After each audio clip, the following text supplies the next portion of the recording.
দুর্গন্ধময় মাটি ও এক ফোঁটা বীর্য, নারী পুরুষের মিলনের ফলে তোমার সৃষ্টি। ৩১০ দিন অন্ধকার গর্তে পড়েছিলে তুমি। ছিল না কোনো পানি, আলো বা বাতাস, ছিল না কোনো খাদ্য বা পানি।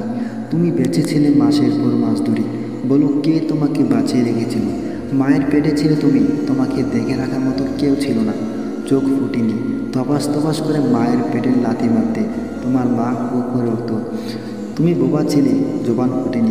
আমি আল্লাহ তোমার দুইটি ঠোঁটকে জোড়া লাগিয়ে রেখেছিলাম, নাকের ছিদ্র দিয়ে রেখেছিলাম কুদরতের পরশ, কানের ছিদ্র দিয়ে রেখেছিলাম কুদরতের পটি। যদি এগুলো ঘোরা থাকতো, তাহলে মায়ের বিষাক্ত রক্ত ও পানি গিয়ে মুহূর্তেই তোমাকে মেরে ফেলত। বলো, কে তোমাকে বাঁচিয়ে রেখেছিল? কে কে কে করেছিল এগুলো? বান্দা, আমি কাদের, তুমি মাহদুর। বান্দা, আমি জাবের, তুমি মাজবুর। বান্দা, আমি রাজ্জাক, তুমি মারজুক।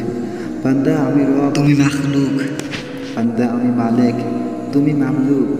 বড় হয়েছ, কি প্রতিদান দিলে? যৌবন লাভ করেছ, আমাকে কতবার খুশি করছো। আমার দিক থেকে মুখ ফিরে নিয়েছো, অথচ আমি তোমাকে বাঁচিয়ে রেখেছিলাম আমার কুদরতের পরশে। যদি কখনো ভুল বুঝতে পেরে ক্ষমা চেয়ে ফিরে আসো, তবে জেনে রেখো, আমার ক্ষমার দয়ার দরজা সব সময় তোমার জন্য খোলা থাকবে। আল্লাহ তাআলা আমাকে ও সবাইকে সঠিক বুঝ দান করুন।